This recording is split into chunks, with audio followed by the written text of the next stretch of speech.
கடந்து செல்கிறேன். ஆண்டவராய் இயேசு கிறிஸ்து சிலுவையில் சொன்னதான வார்த்தைகள் எத்தனை? 7 வார்த்தைகள். இந்த 7 வார்த்தைகளை ரெண்டு விதமாக பிரிச்சிடலாம். மொத்தம் 7 வார்த்தை. இதை ரெண்டாக பிரிச்சிடலாம். அந்த 7 வார்த்தைகளில் எத்தனை வார்த்தை தேவனிடத்தில் இயேசு சொன்னதான வார்த்தை, எத்தனை வார்த்தை மனுஷனிடத்தில் சொன்னதான வார்த்தை? எத்தனை வார்த்தை மனுஷனிடத்தில் பேசுனது?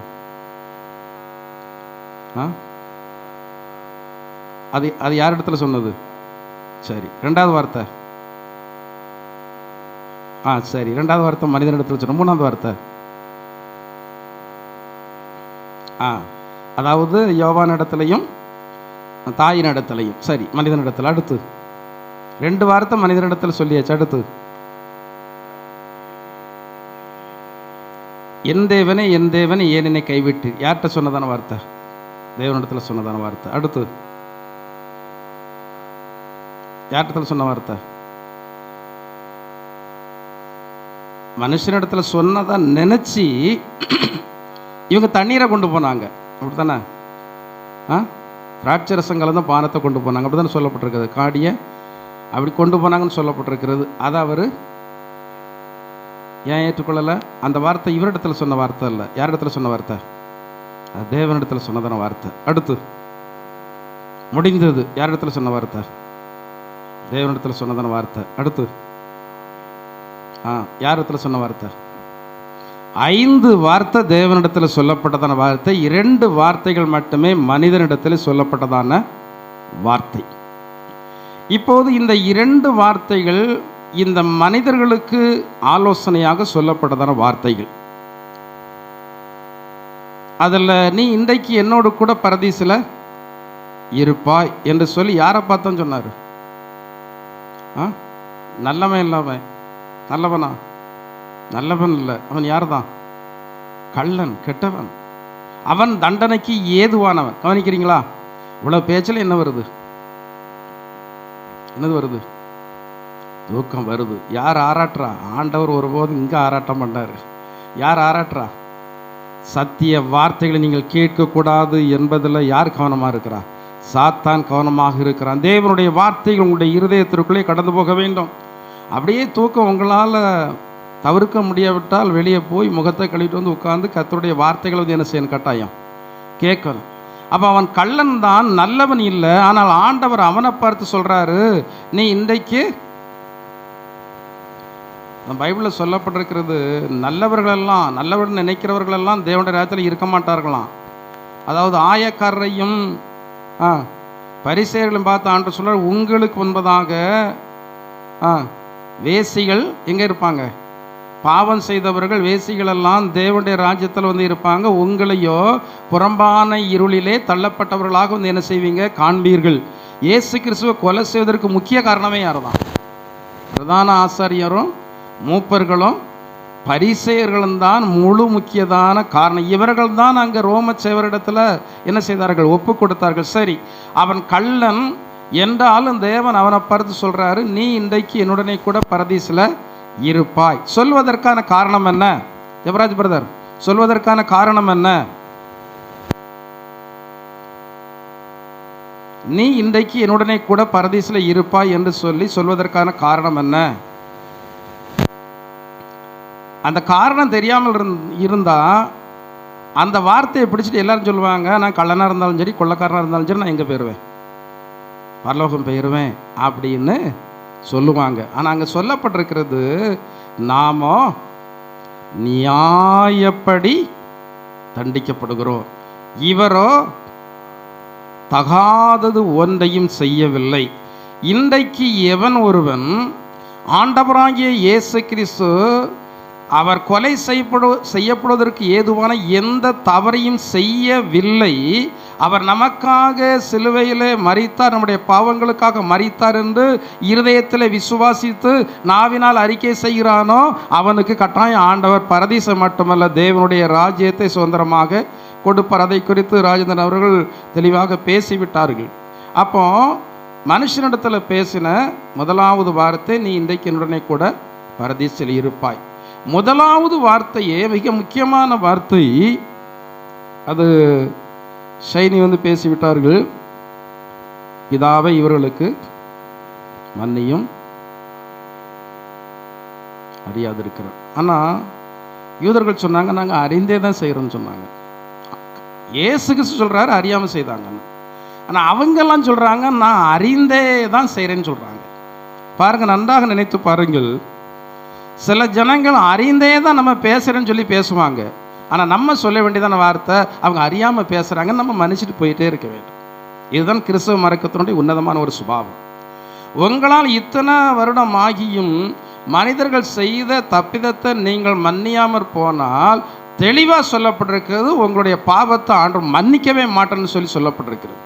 உங்களுடைய பாவங்கள் மன்னிக்கப்படுவதற்கு நீங்கள் மற்றவருடைய பாவத்தை, அது பரமண்டல ஜெபத்தில் மிக முக்கியமான வார்த்தையே அதுதான். நாங்கள் மன்னிக்கிறது போல உங்களால் மன்னிக்க முடியாவிட்டால் அந்த ஜெபத்தை உங்களால் சொல்லவே முடியாது. அந்த ஜெபத்தை சொல்லாவிட்டால் உங்களுக்கு மன்னிப்பு இல்லை. சரி, அதை குறித்தும் தெளிவாக அவர்கள் பேசிவிட்டார்கள். மூன்றாவது வார்த்தை என்ன வார்த்தை? அது மனிதரிடத்தில் பேசப்பட்டதான வார்த்தை. என்ன வார்த்தை? ஸ்திரீயே அதோ உன் மகன். யோவானை பார்த்து அதோ உன் தாய். இந்த வார்த்தையை சொல்ல அவசியம் என்ன? இந்த வார்த்தையை இயேசு கிறிஸ்து சொல்ல அவசியம் என்ன? அங்கே சொல்லப்படுற கவனமாக நீங்கள் அதை வாசித்து பார்த்தா தெரியும். வாசிங்கள். அந்த யோவான் எழுதின சுவிசேஷம் 19ஆம் அதிகாரம் 26, 27 வாசிங்க.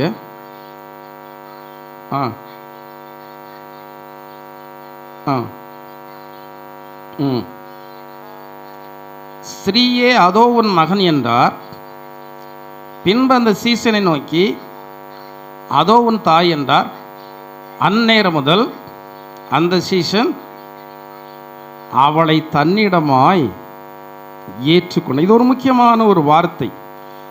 அவளை தன்னிடமாக ஏற்றுக்கொண்டான் என்றதன் வார்த்தையை பிள்ளைகளாக இருக்கிறவர்கள், பெற்றோர்களை உடையவர்கள் கட்டாயம் அண்டர்லைன் பண்ணி, டபுள் அண்டர்லைன் பண்ணி வைத்து கொள்ள வேண்டும். ஏனென்றால் அது ஒரு மிக முக்கியமான ஒரு வார்த்தை. இருவருக்கும் சொல்லுகிறார், ஸ்திரீயோ அதோ உன் மகன். இந்த யோவானுக்கு சொல்லுகிறார் அதோ உன் தாய். ஆனால் ஏற்றுக்கொண்டது ஸ்திரீ யோவானை ஏற்றுக்கொண்டதாக அங்கே சொல்லப்படவில்லை. யோவான் ஸ்திரீயை ஏற்றுக்கொண்டதாக சொல்லப்பட்டிருக்கிறது. இந்த பூமியிலே பிறந்ததான பிள்ளைகள் ஒவ்வொருவரும் பெற்றோர்கள் மீது கரிசனை உள்ளவர்களாக, அக்கறை உள்ளவர்களாக இருக்க வேண்டும் என்று சொல்லி வேதம் தெளிவாக போதிக்கிறது. யூதர்களுக்கு அநேக விதமான பாரம்பரியங்கள் உண்டு. நாம் சில வேளை நாம் நினைக்கலாம், யூதர்கள் எல்லாரும் தேவனுடைய வார்த்தையின்படியே தான் எல்லாம் செய்தார்கள் என்று சொல்லி நினைக்கலாம். நியாயப்பிரமாணங்களின்படி நடந்ததான யூதர்கள் நியாயப்பிரமாணத்தில் சொல்லாத அநேக காரியங்களையும் செய்தாங்க. அதில் ஒரு சில காரியங்கள் உண்டு. அதில் மிக முக்கியமான காரியம் என்னவென்றால், ஒன்று, இந்த யூதர்கள் வெளியே போய்விட்டு வீட்டில் வரும்போதெல்லாம் அடிக்கடி கை கால்களை கழுவாங்களாம். அழுக்கு வேணுனே அவசியம் இல்லை, அழுக்காக கூட இருக்காது. நீங்கள் அதை வாசித்து பார்த்தால் மார்க்கு சுவிசேஷம் 7ஆவது அதிகாரம் நீங்கள் 1 to 8 வரைக்கும் நோட் பண்ணி வைத்து விட்டு நீங்கள் வீட்டில் போய் வாசித்து பாருங்கள். அதில் சொல்லப்பட்டிருக்கிறது அடிக்கடி இவர்கள் என்ன செய்வாங்க. இது யூதருடைய பாரம்பரியம். ஆனால் பழைய ஏற்பாட்டு நியாயப்பிரமாணத்தில் இந்த கட்டளை அவர்களுக்கு கிடையாது. பழைய ஏற்பாட்டில் யூத ஜனங்களுக்கு ஆண்டவர் இந்த கட்டளையை கொடுக்கவில்லை. இது இவர்களுடைய பாரம்பரியம். இதே போல இந்த யூதர்களுக்கு இன்னொரு பாரம்பரியம் என்ன இருந்தது தெரியுமா? இந்த யூதர்கள் பெரியவர்களாகும்போது இவர்களை பெற்றதான பெற்றோர்கள் வயது முதிர்ந்த நிலைமையில இருப்பார்கள். வயது முதிர்ந்த நிலைமையில இருக்கிறவர்களை பராமரிப்பது என்பது ரொம்ப கஷ்டம் இல்லையா? கஷ்டம். சில வேளைகளில் பெரியவர்களை பராமரிக்கிறவர்கள் சாப்பிடக்கூட முடியும், அவ்வளோ கஷ்டமாக இருக்கும், அருவருப்பாக இருக்கும் சில சூழ்நிலைகளில். எனவே இந்த யூதர்களில் ஒரு பாரம்பரியமான வழக்கம் என்ன தெரியுமா? பெற்றோர்களை கவனிக்கவே முடியாது என்று முடிவெடுத்ததான பிள்ளைகள் இந்த ஆசாரிகளிடத்தில் கொண்டு போய் கொஞ்சம் காணிக்கையை செலுத்தினா போதும். அந்த காணிக்கைக்கு பேர் என்ன? யாரோ சொன்னாங்களே, யார் சொன்னது? அந்த காணிக்கைக்கு பேர் என்னது? குர்பான். நீங்கள் வந்து வாசிங்கள், மார்க்கு என்ன சுவிசேஷம் அதே 7வது அதிகாரத்தில் 11 முதல் வாசிங்க.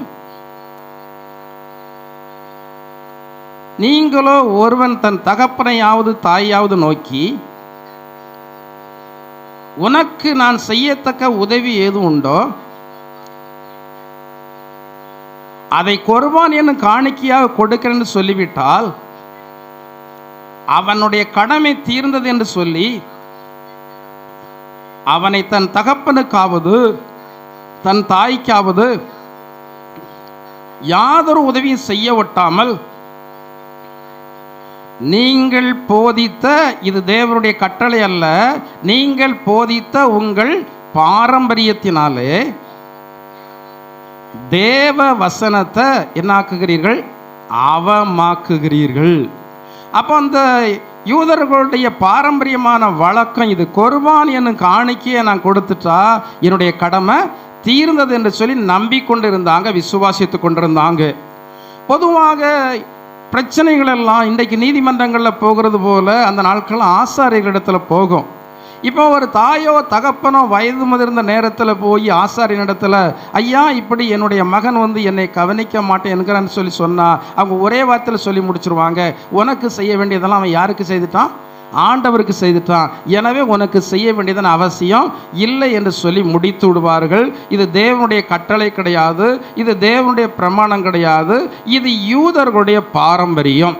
இன்றைக்கும் அநேக கிறிஸ்தவ ஜனங்கள் பெற்றோர்களை கவனிக்க மாட்டார்கள், ஆனால் அங்கே சபையில் முக்கியமான பொறுப்பில் இருப்பாங்க. பெற்றோர்களை கவனிக்க மாட்டார்கள், அங்கே ஊழியத்திற்காக அதிகமாக கொடுப்பார்கள். பெற்றோர்களை கவனிக்க மாட்டார்கள், 4 பேர் புகழ வேண்டும் என்பதற்காக வெளியரங்கமாக தான தர்மங்களை வந்து பண்ணுவார்கள். பெற்றோர்களை சரியாக கவனிப்பது வெளியே இருந்து பார்க்கிறவர்களுக்கு வந்து என்ன செய்கிறதில்லை, தெரிகிறதில்லை. ஏனென்றால் வயது முதிர்ந்ததான பெற்றோர்கள் வெளியே இல்லாமல் வீட்டிற்குள்ளே தான் வந்து இருப்பார்கள். அவர்களை கவனிக்கிறார்களா கவனிக்கவில்லை என்று சொல்லி உங்களுக்கு தெரியாது. யாருக்கு தான் தெரியும்? கர்த்தருக்கு தான் தெரியும். ஆனால் ஆண்டவர் இந்த பாரம்பரியத்தை அவர் எதிர்க்கிறவர். ஆண்டவராகிய இயேசு கிறிஸ்துவை ஆசாரியர்களும் பரிசேயர்களும் யூதர்களும் எதிர்ப்பதற்கான காரணம் என்னவென்றால், இப்படிப்பட்டதான தேவையில்லாத பாரம்பரியங்களை வைத்திருந்தபடினால தான் எதிர்த்தார்கள். இப்போது ஆண்டவராகிய இயேசு கிறிஸ்து பாரம்பரியத்திற்கு உட்பட்டவர் அல்ல, ஆனால் தேவனுடைய பிரமாணங்களுக்கு அவர் உட்பட்டவர். தேவனுடைய பிரமாணம் வந்து என்ன சொல்கிறது என்றால், தாய் வந்து வயது சென்றவள் ஆகும்போது அவர்களை வந்து என்ன செய்ய வேண்டும்? கவனிக்க வேண்டும்.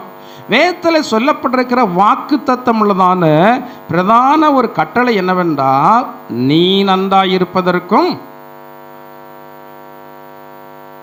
ஆயுசா இருக்கணுமா? அதுக்கு மருந்து இதுதான். இன்னைக்கு அநேகருக்கு தெரியாது, எப்படி தாயின் தகப்பன் கணவன் எப்படி ஆயுசு கூடும், அதுக்கு இதுக்கு என்ன சம்பந்தம்? சில அறிவாளிகள் நினைப்பாங்க, அதுக்கு இதுக்கு என்ன சம்பந்தம் இருக்கிறது? ஆயுள் நாட்களை கொடுப்பது யார்? கர்த்தர்.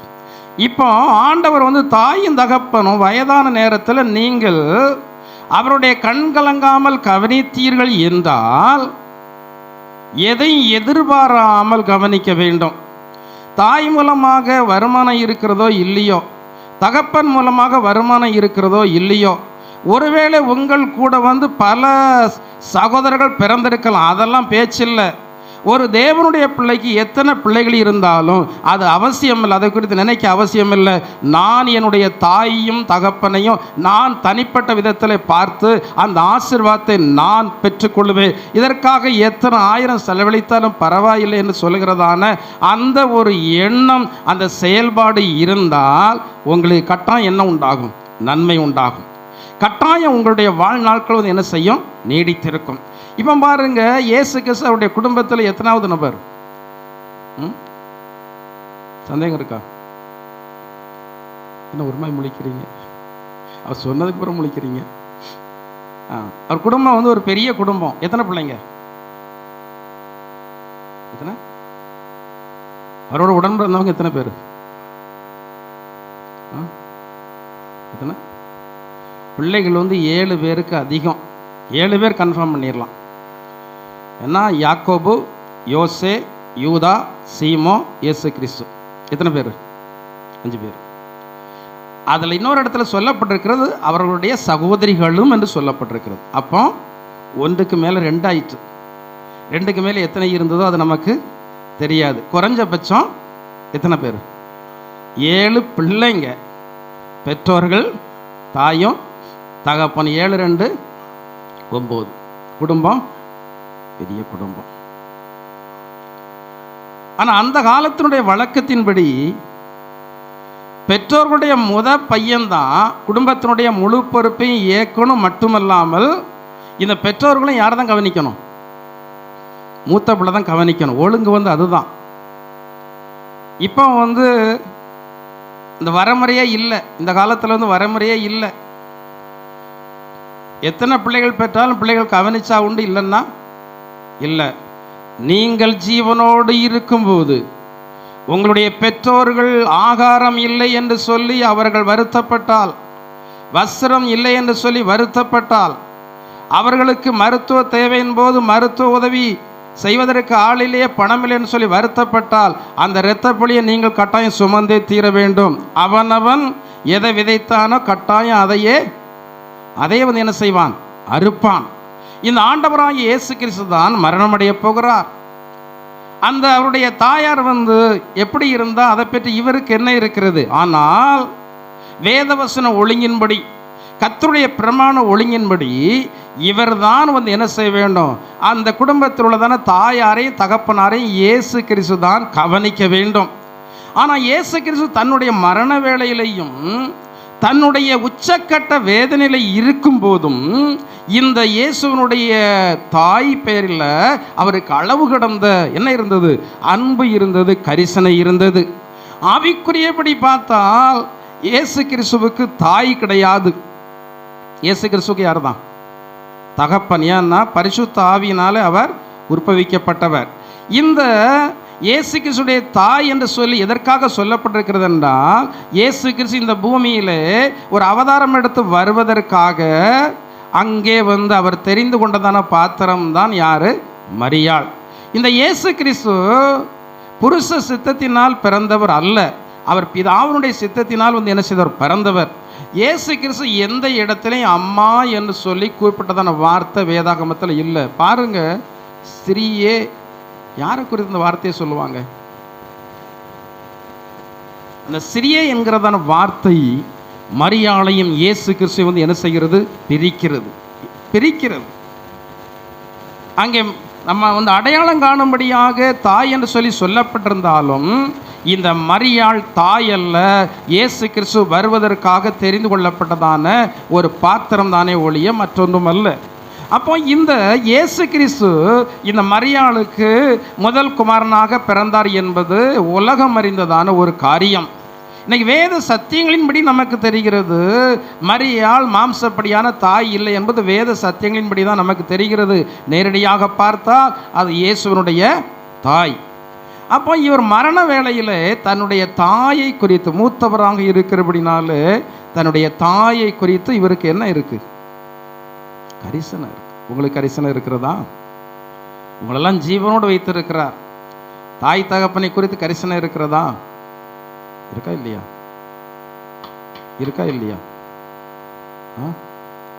வயசான நேரத்தில் கொஞ்சம் புழுப்புலுன்னு தான் இருப்பாங்க. என்னத்தையாவது புலம்பிக்கிட்டே தான் இருப்பாங்க. ஏன்னா கொஞ்சம் வயசான உடனே அவங்களுக்கு மைண்டு எல்லாமே கொஞ்சம் என்ன செய்திடும்? மைண்டு எல்லாமே சரியில்லாமல் போயிடும். நமக்கும் அதே கதை தான். சரியாக என்ன செய்யாது? ஞாபக சக்தி சரியாக ஒர்க் பண்ணாது. அசிங்கம் கூட அவர்களுக்கு தெரியாது. அந்த மனநிலைமை கூட சில வேளைகள் என்ன செய்யறோம்? அவர்களை விட்டு பெய்கிறோம். ஆனால் அப்படி இருக்கிறதான சூழ்நிலையில் பிள்ளைகளாகிய நாம் சற்று சிரமம் இருந்தாலும் அதை வேதனையாக நினைக்காம இந்த பாக்கியத்தை ஆண்டவர் எனக்கு தந்திருக்கிறாரே, பெற்றோர்கள் மூலமாக வருகிறதான ஆசீர்வாதத்தை நீங்கள் இழந்து போய்விடக்கூடாது. அநேக வேலைகளில் நிறைய பேர் ஆண்டோடைய ஆசீர்வாதம் வேணும் என்று விரும்புகிறவங்க யாருடைய ஆசீர்வாதம் வேண்டாம்னு நினைக்கிறாங்க? பெற்றோருடைய ஆசீர்வாதம் வேண்டாம்னு நினைக்கிறாங்க. பெற்றோருடைய ஆசீர்வாதம் உங்களுக்கு வேணும். பெற்றோர்கள் எப்போதும் பிள்ளைகளை என்ன செய்யுங்க? வாழ்த்துறீங்களா? பழகணும். நீங்கள் இயேசுவின் நாமத்தால் என்னுடைய மகனை ஆசீர்வதிக்கிறேன். மகன் தானே, மகள் தானே, தெரியாமல் சில காரியங்களை வந்து செய்ய தான் செய்வாங்க, பேச தான் செய்வாங்க, சொல்ல தான் செய்வாங்க. அதெல்லாம் நம்ம பெருசாக எடுக்காமல், ஆண்டவரே என்னை பேசினதை நான் மன்னிக்கிறேன், என்னுடைய மகன் மகள் ஆசீர்வாதமாக இருக்கணும், அவங்க ஆசீர்வாதமாக இருந்தால் தான் பின்காலத்தில் நீங்கள் சந்தோஷம் சமாதானமாக வந்து என்ன செய்ய முடியும், இருக்க முடியும். பெற்றோர்களை மதிக்கிறதான பிள்ளைங்க எத்தனை பேர் இருக்கிறீங்க? தைரியமாக சொல்ல முடியுமா? பைபிள் நிறைய வசனம் இருக்கிறது. பெற்றோர்களை நிந்தித்தால் என்ன செய்யப்படணும்? நான் சொல்லல, இதெல்லாம் வேதம் தான் சொல்லுது. பெற்றோர்களை நிந்திக்கவே கூடாது.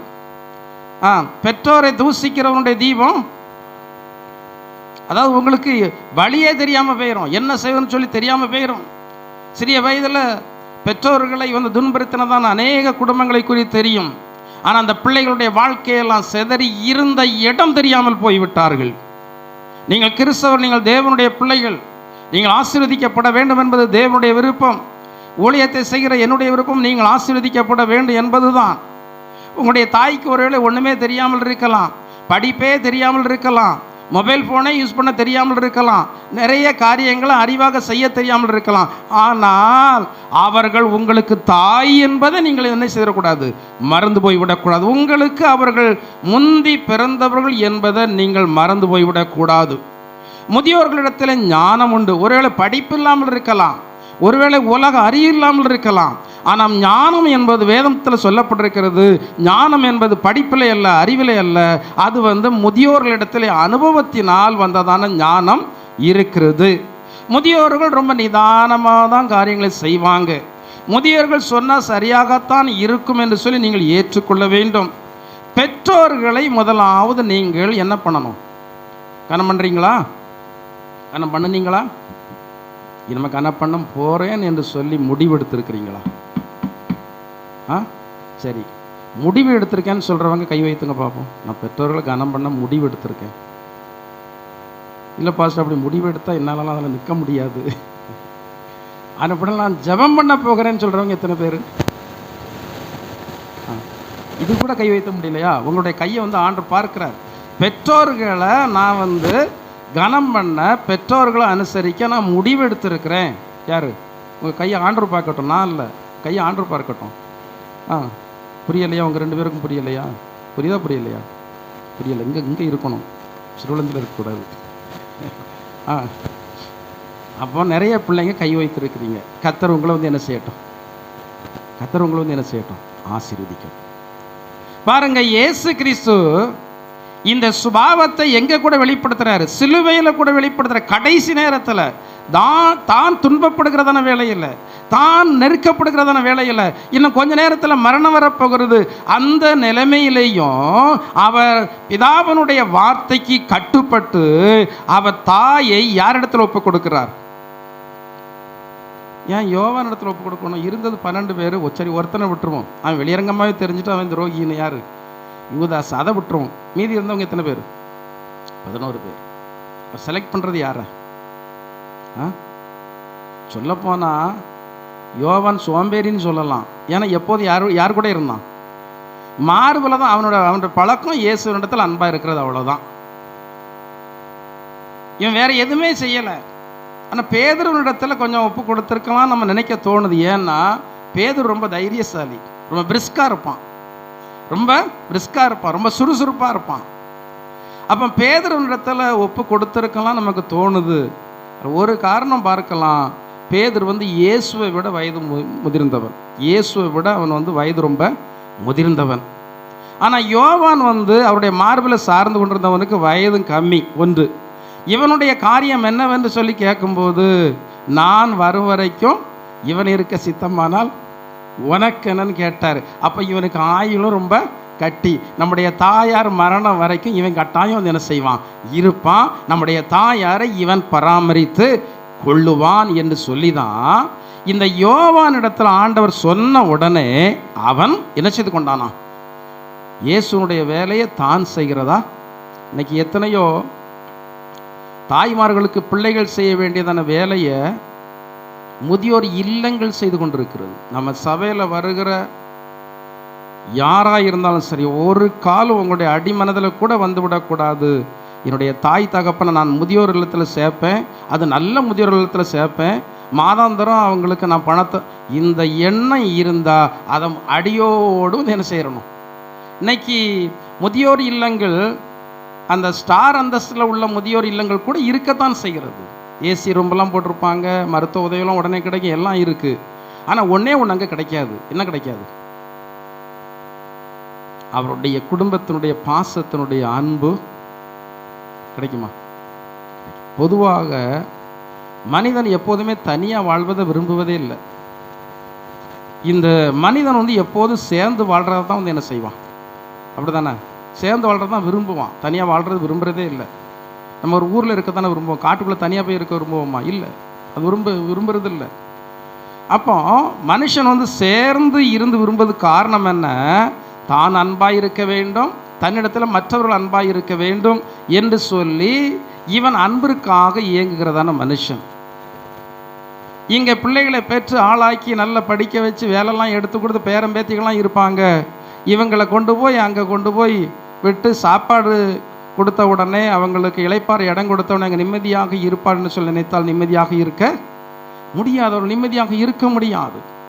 பைபிளில் சொல்லப்பட்டிருக்கிறது, பிதாக்களுக்கு பிள்ளைகள் வந்து எப்படி இருக்கிறாங்களாம்? கிரீடமாக வந்து இருக்கிறாங்க.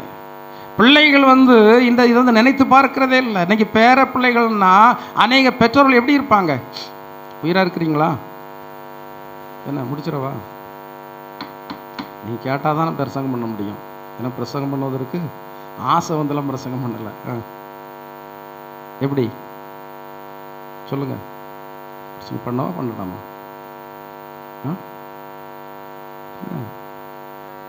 பண்ணுங்கன்னு சொல்கிறவங்க எத்தனை பேர்? பாசு தப்பெல்லாம் நினைப்பார், வைத்தனா கை வைத்தான். ஹல்லேலூயா, ஹல்லேலூயா, ஹல்லேலூயா.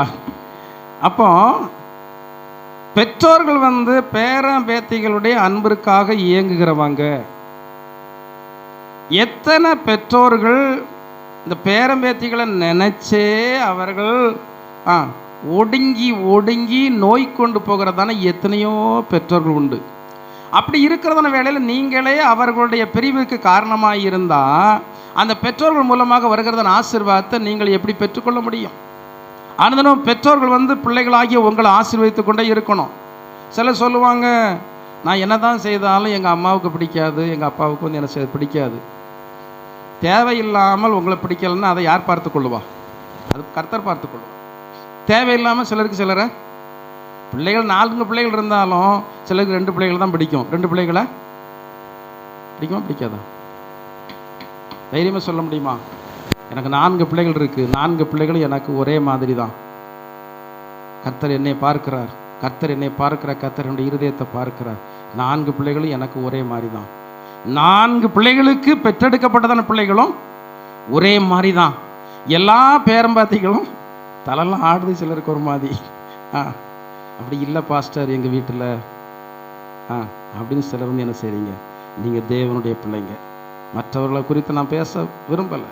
நீங்கள் கர்த்தருடைய பிள்ளைங்க. கர்த்தருடைய பிள்ளைகளுக்கு என்று சொல்லி பிரமாணம் நீங்கள் விரும்புகிறீங்களோ விரும்பலையோ பிரமாணங்களை ஏற்றுக்கொண்டு தான் ஆகணும். ஏன்னா பிரமாணங்களை ஏற்றுக்கொண்டால் உங்களுக்கு என்ன உண்டு? கர்த்தருடைய ஆசீர்வாதம் உண்டு.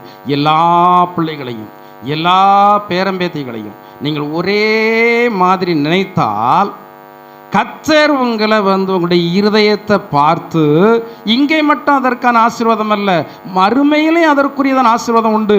தேவனுடைய பிள்ளைகளுக்கு நன்மையே குறையற்ற விதமாக இந்த பூமியிலே மட்டும் ஆண்டு கொடுக்கல. அவர் குறையற்ற விதமாக நன்மையும் கொடுக்கல, தீமையும் கொடுக்கல. அவர் குறையற்ற விதமாய் தீர்க்கிறதான நாட்கள் இனிமேல் தான் வரப்போகிறதாக வந்து என்ன செய்கிறது இருக்கிறது. அப்போ இயேசு கிறிஸ்து அந்த கடைசி வேளையிலையும் தன்னை சுமந்ததான அந்த கற்பத்தினுடைய தாயை அவர் வந்து என்ன செய்தார்? கைவிடாமல் யார் இடத்துல ஒப்பு கொடுத்தார்? யோவான் இடத்துல ஒப்பு கொடுத்தார். ஆதியாகமம் 47வது அதிகாரம் 12வது வசனத்தில் நீங்கள் வாசித்தால், அங்கே வீட்டில் போய் வாசித்து பாருங்க, குறித்து வைத்து கொண்டு சமயம் இல்லை. அங்கே சொல்லப்பட்டிருக்கிறது, யோசேப்பு தன் தகப்பனை என்ன செய்தானா? ஆதரித்தான். உணவு எல்லாம் கொடுத்து ஆதரித்தான் சொல்லப்பட. எனவே கர்த்தர் அவனை மேன்மையாக வைத்தார். இதில் இந்த பெற்றோரை கனம் பண்ணாத மனுஷர்களை குறித்து சொல்லப்பட்டிருக்கிறது. நீதிமொழிகள் 23:22 குறித்து வைத்துக் கொள்ளுங்கள். அடுத்தால உபாகமம் 27:16 குறித்து வைத்துக் கொள்ளுங்கள். இங்கே யோசுவா 2:13 சொல்லப்பட்டிருக்கிறது.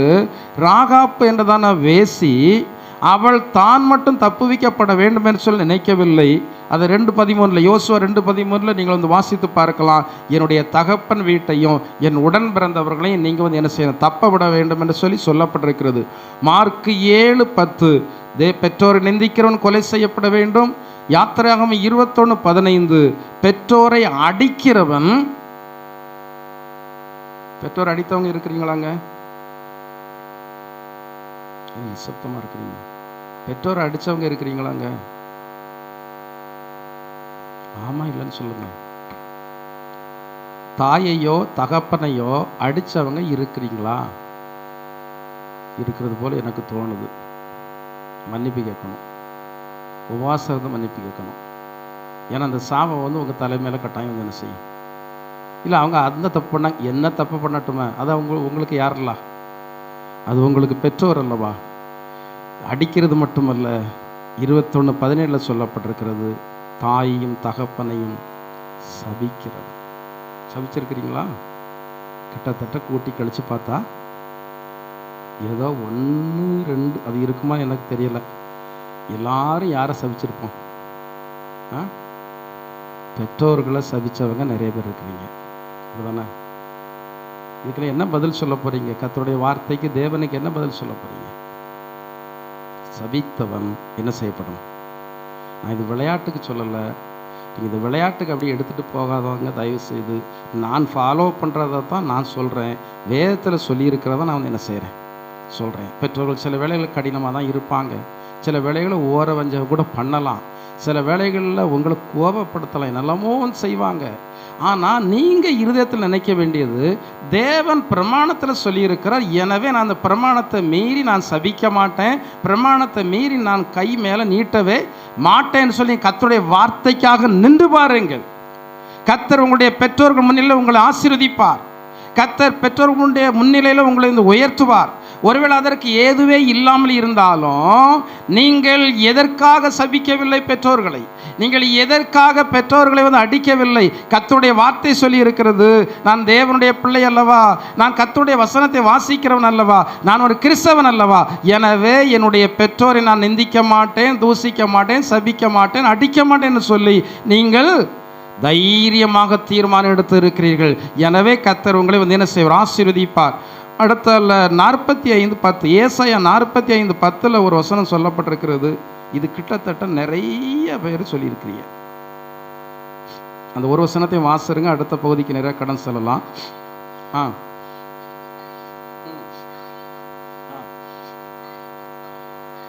என்னவா? ஏன் பெற்றாய், ஏன் ஜெனிப்பித்தாய்? அவங்க விரும்பினபடியெல்லாம் இருப்பதற்கு காசு பணம் கொடுத்து அவங்கள வைக்கலன்னா உடனே அவருடைய வாயில் வர்றதான வார்த்தை, உனக்கு தான் வளர்க்க தெரியலையே, உனக்கு தான் வாங்கி தரதுக்கு அது இல்லையே, இது இல்லையே, ஏன் வந்து என்ன பெற்ற? அவங்கள பெற்றாங்க, விரும்பிய பெற்றாங்க. விரும்பி உங்களை மாதிரி ஒரு உருவத்தில் ஒரு பெற்றோர் வந்து பெற்றெடுக்க முடியுமா? பெற்றோர்கள் விரும்பின உருவத்திலேயே பிள்ளைகள் பிறந்திருக்கிறாங்க. எப்படி? அப்படியா? பிள்ளைகள் யாரால் வர சுதந்திரம்? கர்த்தரால் வர சுதந்திரம். நீங்கள் இந்த குடும்பத்தில் தான் பிறக்க வேண்டும் என்பது அது யாருடைய திட்டம்? நீங்கள் நினச்சிட்டு இருக்கிறீங்க முதலமைச்சர் வீட்டில் பிறந்திருந்தா நான் அவரை மாதிரி இருக்கலாமா, இவரை மாதிரி இருக்கலாமா. அது தேவனுடைய திட்டம் அல்லவே. தேவனுடைய திட்டம் அல்லாததை நாம் ஏன் வந்து நினைத்து பார்க்க வேண்டும்?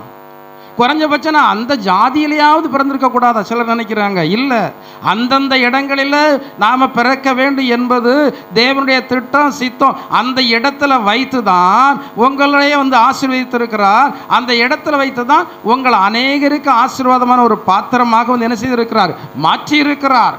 உங்களை கொண்டு நீங்கள் இருக்கிறதான இடம், நீங்கள் இருக்கிறதான குடும்பம், நீங்கள் இருக்கிறதான சமுதாயம், நீங்கள் இருக்கிறதான ஊர், நீங்கள் வேலை செய்கிறதான இடம், இதை ஆசீர்வதிக்கும்படியாக ஆண்டவர் விரும்புவதற்கான காரணம் என்னவென்றால், நீங்கள் யாரால் உண்டாக்கப்பட்டவர்கள்? தேவனால் உண்டாக்கப்பட்டவர்கள். எனவே அதில் திருப்தியாக இருக்கணும். அடுத்தால 4வது வசனம், என் தேவனே என் தேவனே, மத்தேயு 27:46. சரி, எதற்காக இப்படி ஒரு வார்த்தை? என் தேவனை என் தேவனை ஏன் என்னை கைவிட்டு, இதுக்கான அர்த்தம் தான் என்ன? பிதாவே என்னை உடனே சிலுவையிலிருந்து இறக்கி கொண்டு வந்துடும், பிதாவே என்னை வந்து அடித்தவங்களெல்லாம் கொன்று போட்டுட்டு என்னை உயிரோடு எங்கேயாவது தப்ப விட்டுரும், அதுக்கான அர்த்தமா என்ன? என்ன அர்த்தம் கொள்ளலாம் இதை? என் தேவனை ஏன் என்னை கைவிட்டீர் என்று எதற்கு நம்ம அர்த்தம் கொள்ளலாம்? எதற்கு அப்படி ஒரு விண்ணப்பத்தை பண்ணார்? பிதாவை என்னை சிலுவையிலிருந்து இறக்கி விட்டுரும், அதற்கு ஒரு விண்ணப்பத்தை பண்ணாரா? சிலுவையை சுற்றி வேதனைப்படுத்தி கொண்டிருக்கிறாங்களே, ஈட்டியெல்லாம் வச்சு குத்துறாங்களே, அவங்களெல்லாம் வானத்திலிருந்து அக்கினி இறக்கி அழிச்சிரும், அதற்கு இப்படி ஒரு விண்ணப்பத்தை பண்ணினாரா? எதற்காக என் தேவனை ஏன் என்னை கைவிட்டு என்று சொல்கிறதான ஒரு விண்ணப்பம்? ஆனால் பிதாவாகிய தேவன் இயேசுவை கைவிட்டது உண்மைதான். எனவே தான் அவர் அப்படி ஒரு ஜெபத்தை பண்ணுறாரு. ஏன் அவரை வந்து கைவிடுவதற்கான காரணம் என்ன?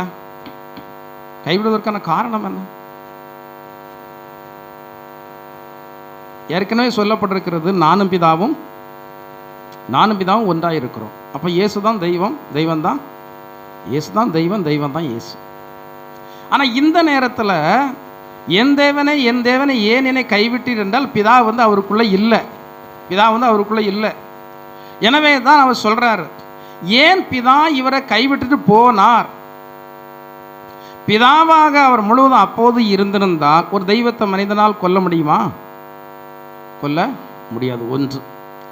இரண்டாவதாக, இந்த குமாரனாகிய இயேசு கிறிஸ்துவின் மேல எல்லா பாவமும், எல்லா மனிதர்களுடைய பாவமும் சுமத்தப்பட்டு இப்போ இவர் பாவியாக இருக்கிறார். இவர் செய்த பாவத்தினால் அல்ல, எல்லா மனிதர்களுடைய பாவமும் யார் மேல் விழுந்தது?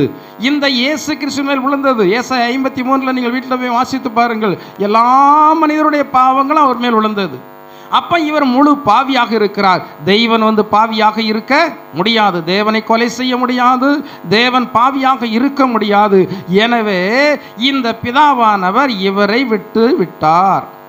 இப்போது அவர் வந்து என்ன செய்யறார்? கதறார், என் தேவனே ஏன் என்னை கைவிட்டீர். நம்முடைய வாழ்க்கையில் நாம் அநேக வேளைகளில் கைவிடப்படுகிறதான சூழ்நிலை. எதனால்? பாவத்தினால் மனுஷன் கைவிடப்படுகிறான். இயேசு கிறிஸ்துவை ஆண்டவர் கைவிட காரணம் என்ன? எல்லாருடைய பாவமும் அவர் மேல் சுமந்தபடினாலே, அவர் முழு பாவியாக இருக்க எனவே கைவிட்டார். நாமும் அநேக வேளைகளில் பாவம் செய்யும்போது கைவிடப்படத்தான் செய்கிறோம். ஆனால் வேதத்தில் சொல்லப்பட்டிருக்கிறது, நம்மை ஆண்டவர் கைவிட மாட்டார்னு சொல்லப்பட்டிருக்கிறது. ஆனால் கைவிடப்படுவதற்கு என்ன இருக்கிறது? காரணம் இருக்கிறது. இந்த கைவிடப்பட்ட வேளையில் நம்ம யாரை நோக்கி ஜெபம் பண்ண வேண்டும்? ஆண்டவரை நோக்கி வந்து என்ன செய்ய வேண்டும்? ஜெபம் பண்ண வேண்டும். இதற்கு முன்னாடி கெத்செமனே தோட்டத்தில் வந்து அவர் ஜெபம் பண்ணும்போது பிதாவானவர் அவரை வந்து என்ன செய்தாராம்? அவரை பலப்படுத்தினார். இப்போ இந்த ஜெபம் பண்ணும்போது என்ன நடந்துச்சுது? அவர் ஜெபம் பண்ணார், என்ன நடந்துச்சுது? ஏதாவது செய்தாரா? பிதாவானவர் ஏதாவது இவருக்கு இந்த ஜெபத்திற்கு ஏதாவது பதில் கொடுத்தாரா? ஏன் பதில் கொடுக்கல? அந்த நேரத்தில் ஏன் பதில் கொடுக்கல? பதில் கொடுத்திருந்தால் தேவன் வந்து அநாதி திட்டத்திலே வைத்திருந்ததான அந்த மீட்பினுடைய திட்டம் வந்து என்ன செய்திருக்கும்? அவமாய் போயிருக்கும். சில வேளைகளில் நம்முடைய ஜெபங்கள் சிலதற்கு ஆண்டவர் வந்து பதில் கொடுக்காமல் இருப்பதற்கு காரணம் அவரிடத்தில் இருக்கிறது. ஆனால் நமக்கு வந்து என்ன செய்யாது? தெரியாது. சில இழப்புகள் வருகிற நமக்கு தெரியாது, சில கஷ்டங்கள் வரும் நமக்கு வந்து தெரியாது. ஏன், எதற்கு? எனவே தான் வேதத்தில் சொல்லப்பட்டிருக்கிறது, ஏன் என்று கேட்க எனக்கு உரிமை இல்லை, எதையும் தாங்க இருதயத்தை தார். ஆனால் ஆண்டவர் நம்ம வந்து பலப்படுத்துவார், திடப்படுத்துவார், தைரியப்படுத்துவார். நான் உன்னுடனே இருக்கேன்னு சொல்லுவார். இந்த ஆண்டவராகிய தேவன், பிதாவாகிய தேவன் இந்த குமாரனை ஏற்கனவே எங்கே வச்சு பலப்படுத்திட்டாரு? அங்கே தோட்டத்தில் வைத்து பலப்படுத்தி விட்டார். எனவே அவருக்கு தெரியும், இவர் நிச்சயமாக பின்வாங்க மாட்டார் என்பது தெரியும். நிச்சயமாக வேறொரு காரியத்திற்காக ஜெபம் பண்ண மாட்டார் என்பது தெரியும். தான் தப்புவதற்காக ஜெபம் பண்ண மாட்டார் என்பது தெரியும். ஏனென்றால் இது யாருடைய திட்டம்? இந்த திட்டத்தை இவரே மனம் வந்து ஏற்றுக்கொண்டார். எனவே நம்முடைய வாழ்க்கையிலும் இப்படிப்பட்டதான சூழ்நிலையில் வரும்போது நாம் தேவனிடத்தில் ஜெபிப்போம். அடுத்தபடியாக 5வது வார்த்தை என்ன வார்த்தை? தாகமாக இருக்கிறேன். அதை குறித்து பாஸ்டமா வந்து பேசிட்டாங்க. எனவே அதை குறித்து நான் அதிகமாக வந்து என்ன செய்யவில்லை, சொல்லவில்லை. அந்த காலத்தில் இந்த சிலுவை மரணத்திற்கு உள்ளாக போகிறதான மனிதர்களுக்கு அந்த கடைசி வேளையில் அவர்களுக்கு ஒரு பானத்தை கொடுப்பாங்க. அதை கொடுப்பதை அவங்க எப்படி நினச்சாங்களாம், புண்ணியம் நினச்சாங்க. இதை வந்து உங்களுக்கு ஜீசஸ் படத்தை பார்த்தவங்களுக்கு தெரியும். இயேசு கிறிஸ்துவ வந்து சிலுவையில் அறைவதற்கு கொண்டு போகிறாங்க. நிறைய ஸ்திரீகளெல்லாம் கையில் வந்து கோவலையை வந்து ஏந்திட்டு வந்து என்ன செய்வாங்க, நிற்பாங்க. அது என்னதுன்றால் அங்கே சொல்லப்பட்டிருக்கிறதுல வெள்ளைப்போலம் கலந்த திராட்சை ரசம். அது என்னன்னா மனுஷன் வந்து வேதனையை மறப்பான். அடுத்தால பலவீனமாக இருக்கிறதான மனுஷனுக்கு என்ன கிடைக்கும், கொஞ்சம் பலம் கிடைக்கும்.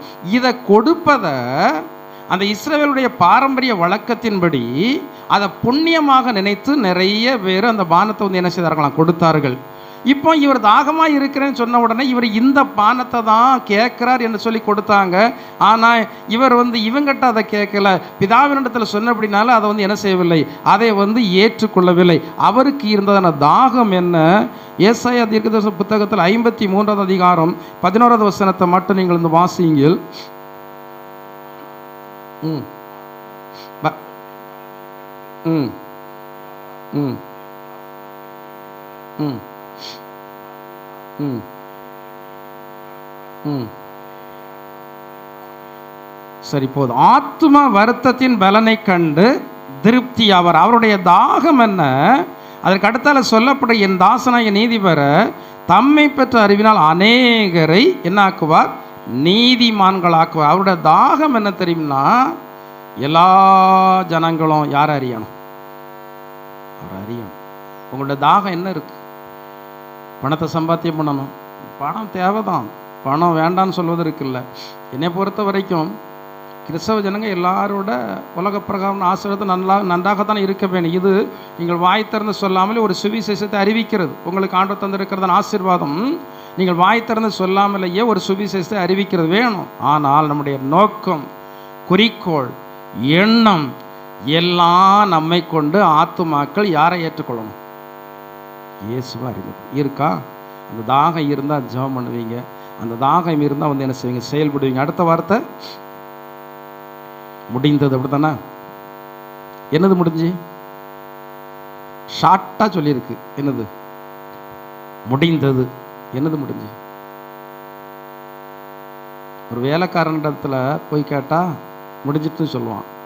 வேலைக்காரன் சொன்னால் அதுக்கு என்ன அர்த்தம், வேலை முடிஞ்சிட்டுன்னு அர்த்தம். ஒரு வியாபாரி முடிஞ்சிட்டுன்னு சொன்னால் என்ன முடிஞ்சிட்டுன்னு அர்த்தம், அது விற்கிறதுக்கு வச்சுருந்ததானே எல்லாம் முடிஞ்சிட்டுன்னு அர்த்தம். இப்போ இவர் முடிந்ததுன்னு சொல்கிறாரு. எதை முடிந்ததுன்னு சொல்கிறாரு?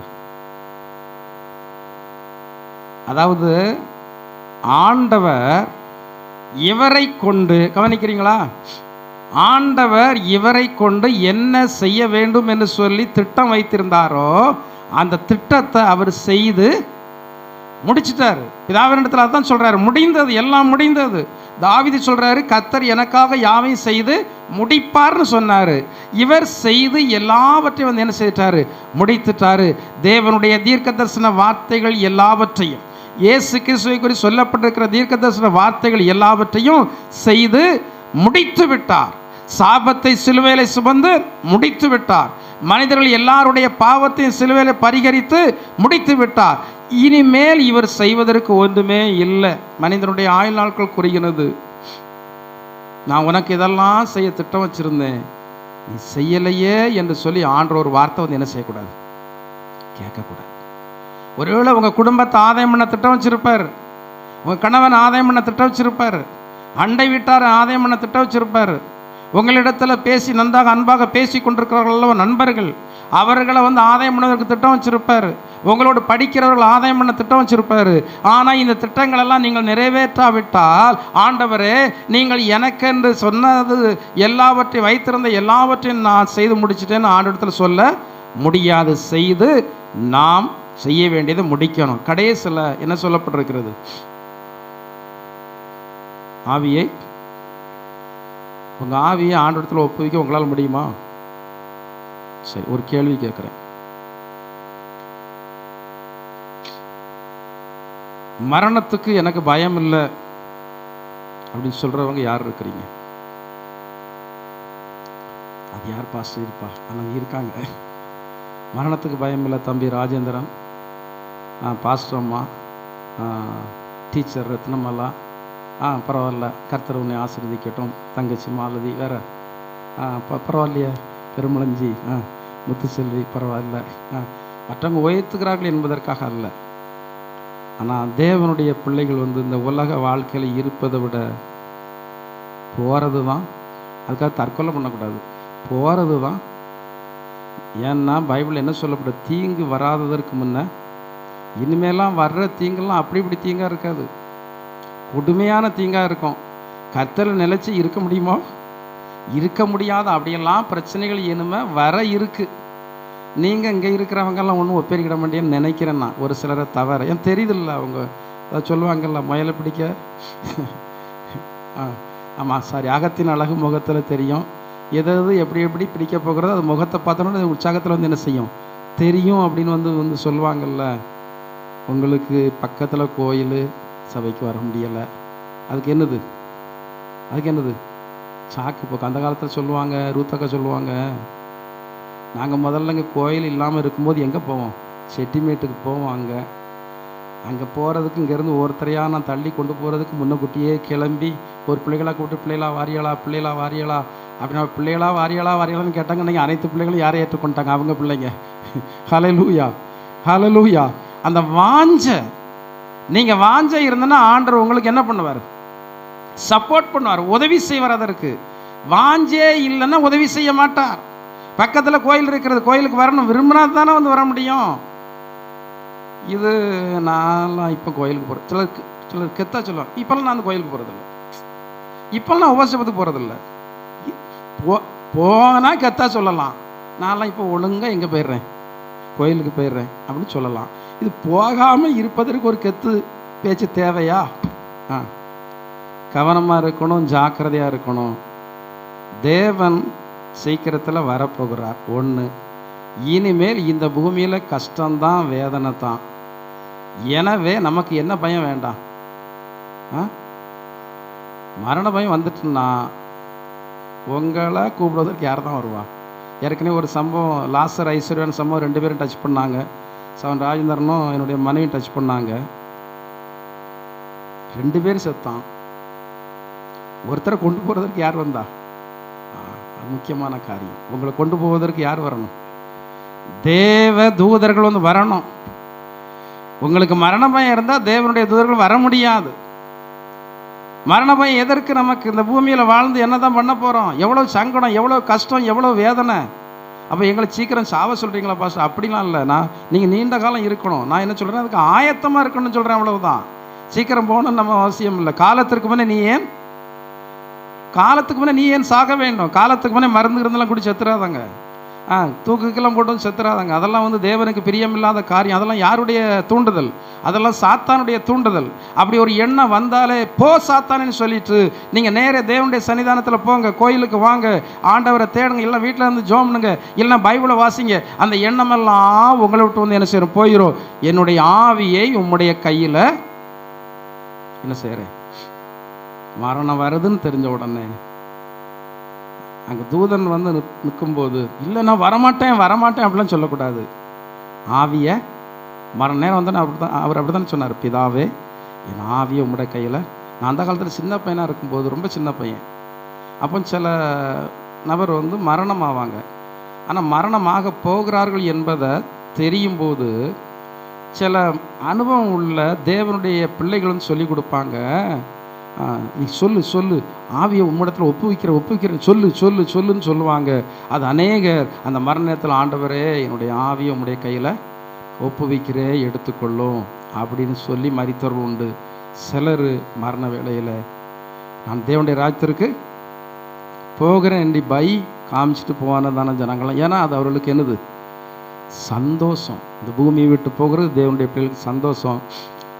நமக்கு எவ்வளவு நாள் ஆண்டவர் அந்த பூமியிலே தந்திருக்கிறாரோ அவ்வளவு நாள் தேவனுடைய சித்தத்தை நாம் செய்து முடித்தால்தான், பிதாவே நான் என்னுடைய ஆவியை உம்முடைய கையில் ஒப்புவிக்கிறேன்னு சொல்ல முடியும்.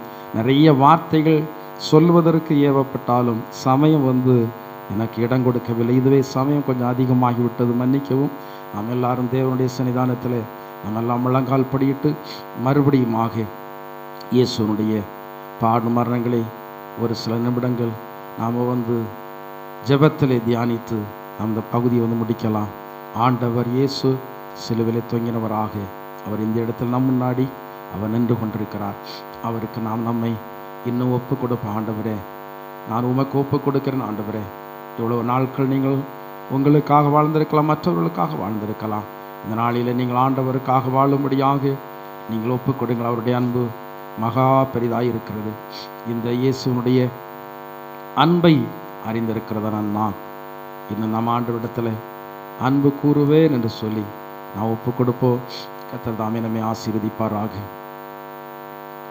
அன்பு கூறுவே இன்னும் அதிகமாய் ஆராதிப்பே இன்னும் ஆர்வமாய் அன்பு கூறு. எல்லாரும் மனப்புறமா சொல்லுவோம், மறுபடியும் சொல்லுவோம். சிலுவையில் நமக்காக சிந்தனதான இயேசு கிறிஸ்துவுக்காக நாம் ஒப்பு கொடுப்போம். அன்பு கூறு. எல்லாரும் தேவனோட ஐக்கியமாவோம். சிலுவையில் தொங்கினவராக நம்ம நின்று கொண்டிருக்கிறதான இயேசு கிறிஸ்துவோட ஐக்கியமாக ஹல்லேலூயா, ஹல்லேலூயா. அன்பு கூறு. இயேசுவே, எனக்காக சிலுவையில் இரத்தத்தை சிந்தி மரித்த உம்மீது நான் அன்பு கூறுகிறேன். ஹல்லேலூயா. அன்பு கூறு. ஓரி வஷதரி பிகமயலஷா. ஆமென். ஹல்லேலூயா. ஆமென். glory. ஆமென். அன்பு கூறு.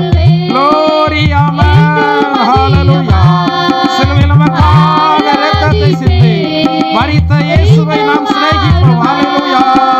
அன்பு கூறு. இன்னும் அதிகமாய் ஆர்வமாய் உம்மை முழு உள்ளத்தோடு ஆராதிப்பே முழு பலத்தோடு அன்பு கூறுவே. ஆராதனை, ஆராதனை, ஆராதனை, ஆராதனை, ஆராதனை, ஆராதனை,